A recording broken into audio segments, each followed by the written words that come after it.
మీరు చూడండి, హనుమ రామాయణంలో ఎక్కడ కనపడతారో, హనుమ గురించి ఎక్కడ ప్రస్తావన వస్తుందో అక్కడ మంగళం.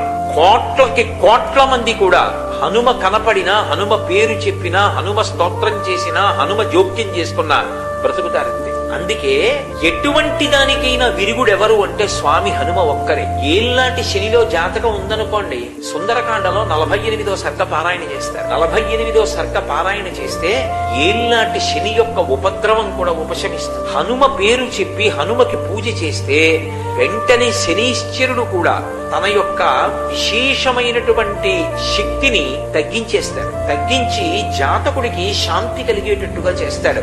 ఆయన లాంటి మహానుభావుడు, ఆయన అంత తేలికగా ప్రసన్నమయ్యేవాడు మీకెక్కడా కనపడడం.